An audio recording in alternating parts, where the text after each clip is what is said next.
Welcome, everybody, to another episode of the Reinsurance Podcast. I am your co-host, Jerad Lee. And I'm Ben Rose. Good to see you again, sir. Always coming with the fresh T-shirts. I'm always lazy and boring in jumpers, but tell me today, you've got a story on your shirt, I suspect. I do have a story on my shirt, and not only is it always extra small, but definitely not extra small. That's not the story today. Let's not go down that corridor of Ben's shopping woes again. Yeah. But more that I'm wearing a T-shirt that says Earth Friendly on it, which I think is to do with what the shirt's made of or similar. It's got a big picture of the Earth on the back as well. But I wore it specially because of today's podcast topic. Yes. Which is what is the benefit of reinsurance to the world? Yeah, why is reinsurance good?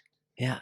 Which I think, when we talked about this earlier, but everyone not everyone, but most people sort of stumble into reinsurance.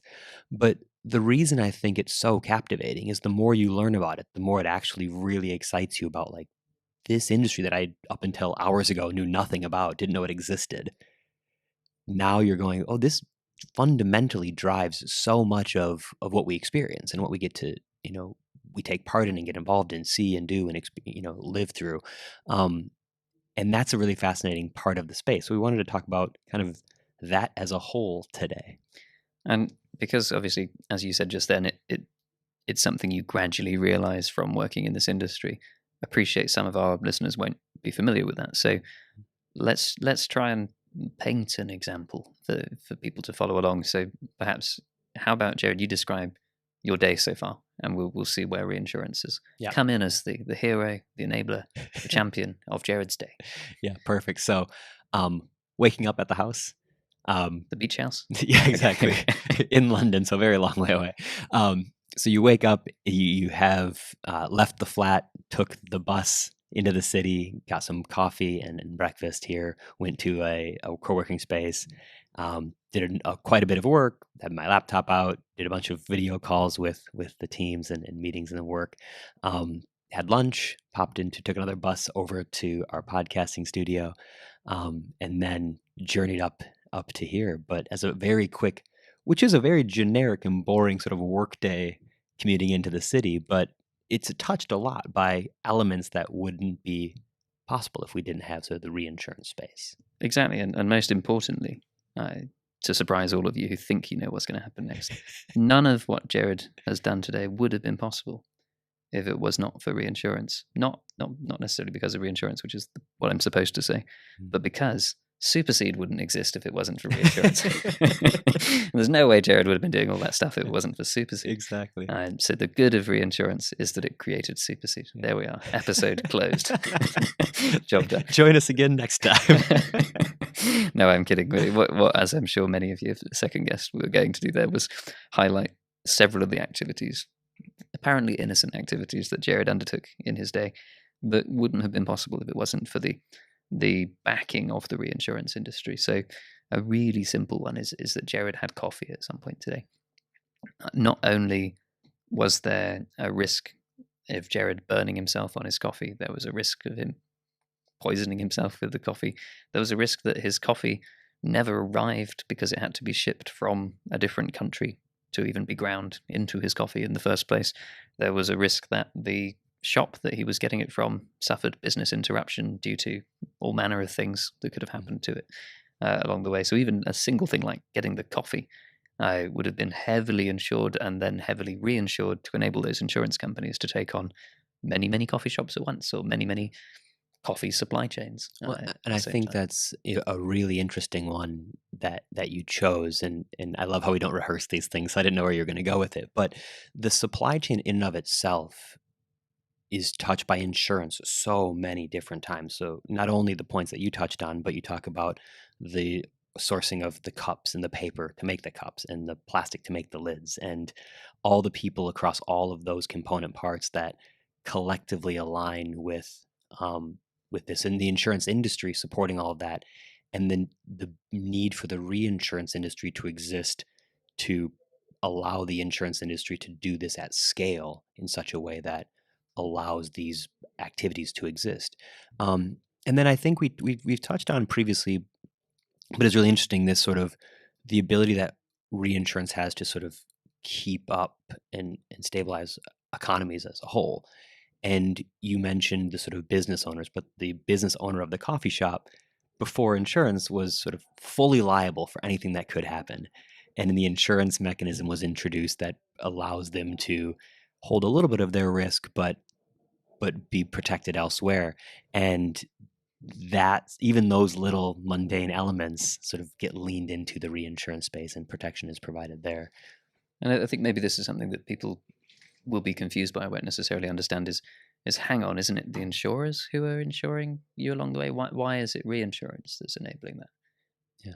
Well, and it's because the insurance companies, if they had to hold all of that risk themselves, their ability to grow their business and stretch what they can do and provide sort of that service at scale is constrained quite massively if there's no safety net for them. The analogy you've used is the who guards the guardians. And I think it's a really great one, because if there was no safety net for them at all, they wouldn't take risks in new areas or new product classes. If you think about something like agriculture, keeping with the coffee bean theme, it's a very difficult class to insure as a whole. Reinsurance makes it more possible for them to support farmers and support local communities in that sense. Yeah, and I think it even comes into super generic insurance risks that we don't think about as needing reinsurance. Home insurance or car insurance that we think have been around for a while, but there's always that tail risk. There's always that big event scenario that can happen that could put off an insurer from writing a class altogether. And there's a really interesting relationship again between the role of the reinsurers and the role of a state in terms of how much they're actually going to get involved in these sorts of things.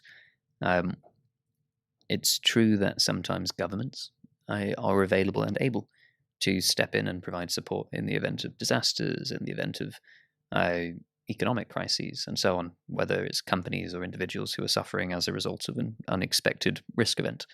But the guarantee provided by a reinsurance company is what makes possible the guarantee provided by an insurance company, which is what makes possible the business promises or the individual promises of those who want to do anything, take risks, engage in day-to-day life, knowing that they've got that security should something unexpected happen or go wrong. Yeah, and that sort of loop is and we talked again in an earlier episode, but you have like the retro. It's every time people are taking these additional risks, they're always trying to balance out how much risk they're really willing to take. And there's always a layer that allows them to say, once I hit my comfort zone, there's someone else who can help me out a little bit more here, and that person will take on a little bit of that exposure for what I don't have the appetite or the interest in taking as my own risk. And it's such a fascinating piece, but you talk about that being that amount of impact for something as small as like a cup of coffee, and you look at infrastructure in entire cities, and support for travel and commerce, and it begins to very quickly escalate towards a huge impact to sort of keeping global economies stable and afloat. And it's super interesting, and this is the thing that people get excited by when they come into the space. Now, I wanted to get into the fun part of this episode early, not least because my eyes are getting funny. I don't know if you see this. We changed studio today, and the studio has a background behind Jerad, which is part of an optical illusion that they seem to have lifted. So I don't know if you can see that in the camera view of Jerad for those watching. Oh, it's tangent time. For all those listening, they know they're getting excited now. Did you ever have those magic eye books when you were little that there's like a blurry and you stare kind of cross-eyed into it and eventually a shape would emerge? I was hoping that this would give you sort of that. At the moment, it's you are the shape that's emerging. But if I get my clothes match perspective a little bit, yeah. Interior design not possible without reinsurance.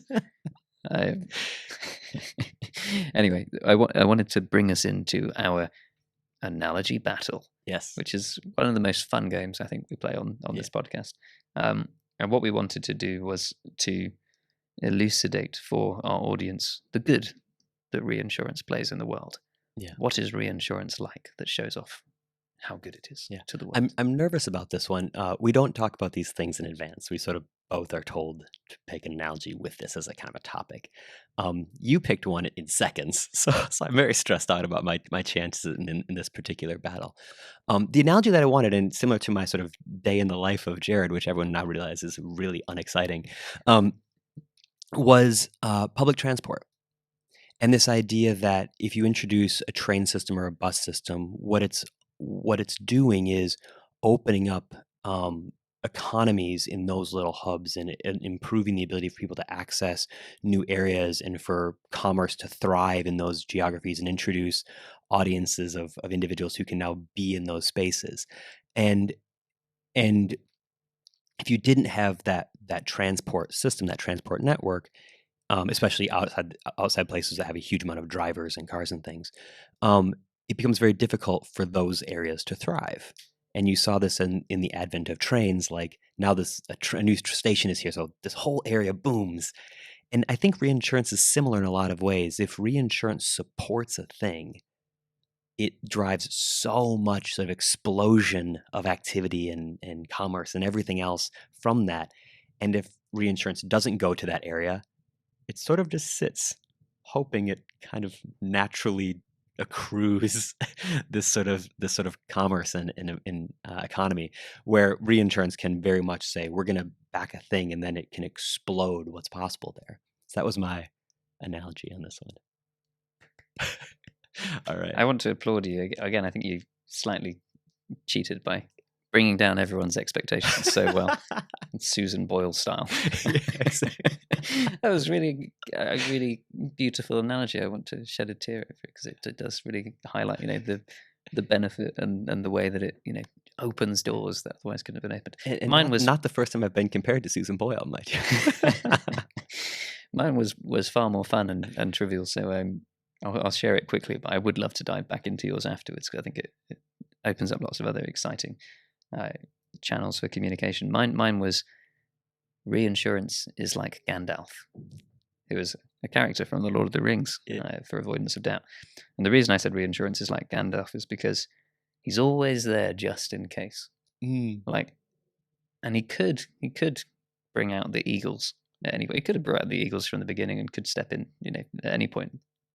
But he doesn't. He waits until you really need him, and then he's got your back, and he's going to come in at the last minute and save the day with his supply of magic and eagles. But in the rest of the time, he lets the insurance companies, little Frodo and Sam and all the others, go about their own incredibly important adventures and so on.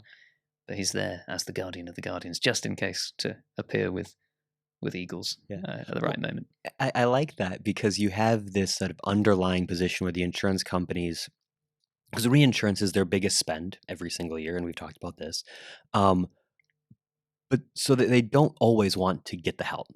They're very, entrepreneurial. They're very ambitious. They want to go as far as they can on their own. But at a certain point, they're going to go, they would never have made it without Gandalf, No. right? Exactly. No. They didn't need Gandalf the whole way. Yeah. There's a lot of times where Gandalf was completely out of the picture. Yeah.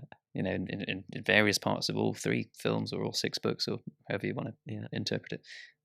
But knowing that Gandalf was there and kind of had your back, I think gives. So I don't get an old man beard Gandalf reference. I get a Susan Boyle reference. Great characters for people to remember us by. Yeah. I'm going for the popular vote. You're going for the intellectual vote. Yeah. I have to wait and see what Cordy thinks. Yeah. You've decided already, Cordy? No, he's going to think about it. He's mulling about it. He's polling to be revealed online. Yeah, exactly. Yeah, brilliant. Where do we go from there? Oh yeah, I wanted to go back into your transport analogy. Because I really like this concept that you raised of flooding an area with opportunity, I guess. I almost like opening the doors to a new market in some ways. I wondered if we could express that with a detailed example of like a given line of business opening up, for example, and how that changes what real people can start to do. Yeah, what you just made me sort of think about is kind of the protection gap to some degree. And the protection gap, to the listeners who might not be familiar, is this idea that there's certain types of risk, classes of risk, geographies, even, that really struggle to get coverage. And this is sort of if we use the analogy, that there's no sort of transport link to that. Until something is built, there's it's very, very difficult for something to happen there. Um, One of those in the insurance industry is agriculture. Historically, it's been very difficult. It's not always very profitable. The buyers of agriculture insurance, farmers, oftentimes don't have huge amounts of capital that they can deploy compared to other business ventures, as you know. But as a result, the insurance industry has had a very hard time making any profits on it. The reinsurance industry similarly struggles to do a lot there. And a huge amount of the global agriculture industry is supported by governments because the governments have to step in to make it possible for their farmers to survive droughts and those types of things. But it's an area of real interest for the reinsurers who are looking to figure out how can they more effectively get capital into this ecosystem. Because I think that's one of those really exciting areas that if we improve its access to the reinsurance market and thereby the insurance market, it could have a huge impact on those sort of areas of the world. Yeah, absolutely. And I guess to give a contrasting example as well that just came to my mind thinking about, not only empowering individuals but also empowering communities is another really interesting one. If I think about typically local versus global businesses in the insurance and reinsurance world. So a lot of times the insurer that you will use to insure your building will be a local insurer or somebody you trust locally to come and look at your building and to be there immediately in the case of a claim. If you need a claim and your insurer is on the other side of the world, that's not great. You tend to go in the US for an insurer that's in your state or a nationwide one that at least has presence in your state, for example. And often they have to be regulated to operate according to local requirements in your location. But when you want to have a sort of very closely knit city integrated together with skyscrapers and a sprawling metropolis. That's a soundbite for somebody to take out separately. Ben saying a sprawling metropolis. I think that's then very challenging for a local insurance market to tackle. And if you imagine when somebody says, "I want to build a skyscraper," and somebody says, "Where are you going to put that skyscraper?" Typically, the first response is, "Oh, next to the other skyscraper." It's like, so we're going to put the two most expensive and most valuable or most costly risk events right next to each other. And gradually more and more and more of them. You look at the city of London, you look at New York, you look at Shanghai, you look at any major city that's covered in a skyscraper skyline. You think, wow, it's almost like it was designed to maximize or concentrate this property risk exposure all in one place. And it takes the reinsurers who actually have a portfolio of multiple cities to be able to enable the local insurers to feel comfortable to back several skyscrapers in one city, which is strange when you think about it. But we can't have insurance companies, and therefore we can't have skyscrapers.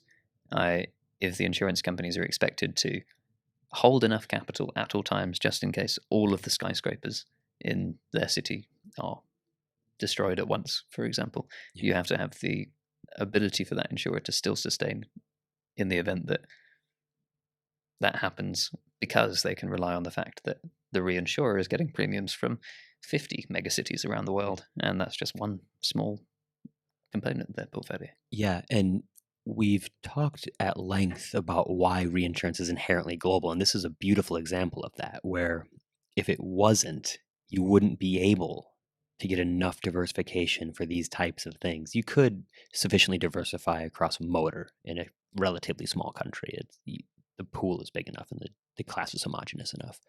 But when you look at more complex risks, especially like something like that, you're exactly right. If all you did was insure London, and there's 50 skyscrapers in this very specific area, it doesn't give you enough diversification to, if an event happens, it's going to ruin them all or damage a lot of them. It becomes very heavily concentrated, and it's too much risk for any one, even a collection of small companies in a single geography to support. It's a really, really good way to put it and sort of organize it. Any other sort of analogies you wanted to run through on our how does reinsurance help the world? I don't think I can give any more analogies. I've just seen Cordy put up a sign implying my analogy is bad. He drew a crown and everything. Yeah, he's. I mean, you should put it on. You need to bring a crown next time, Cordy. Jared gets to wear the crown. We should have analogy battle trophies, and we have to just whoever won it last time, it sits in front of their. That's a good idea. I would be game for this. Although I think you've won more than I have now, so I need to up my analogy game. Yeah. At this point, but congratulations! It was a beautiful analogy. It did almost make me cry with my excitement for the reinsurance. Well, you drive a car. I have to take the tube and the bus around the city, so I'm wearing an earth-friendly T-shirt. That's true. Jared. Don't tell people that I drove a car eco-friendly car. It's not. Well, actually, it's okay. It's not going anywhere at the moment because of oil prices. So yeah, right now it's very eco-friendly. Ending this one on a strong tangent. I'm studying for my UK driver's license at the minute, and so much of the book is about like when you should just walk or ride your bike because it's better for the environment. Really? And it makes me think like they probably didn't have all of this wording in like the 5-year-old version of this how to drive a car. That wasn't in there when I was doing. Yeah. In my theory test, it was all about leave the car running at all times. No, it was more. They had some hilarious questions, which are actually are very risk focused because it's a lot of it is how not to crash your car. Yeah. We could have a whole separate episode on how risk management integrates with insurance and reinsurance. And how definitely should. Risk management standards are proliferated, partly thanks to insurance and partly thanks to government and so on. But yeah, the classic memory I have is answering the question on the driving theory test of you see a horse and a horse rider, presumably not just a horse, on the road in front of you. What should you do? And it's always multiple choice, and it says A, should you beep your horn at it? B, drive past it as quickly as possible. C, I think then it has a sensible answer of some kind, like look around and check your mirrors, proceed with caution. Space, exactly. And then D is some other ludicrous option. Get your mobile phone out and take a selfie with the horse. They didn't have selfies. Give the horse a carrot. Yeah. Say, congratulations, buddy. Yeah. I quite like that as a tangent to end the episode on what. Send us your thoughts on what you should do if you see a horse on the road in front of you. And always remember, you couldn't ride a horse on a road if it wasn't for reinsurance. Because roads wouldn't exist, and horses neither. Because horses wouldn't exist. Well, that's a strong conclusion to why reinsurance does good for the world. Stay tuned for the sister episode. Dun dun dun. Thanks, everyone. See you next time.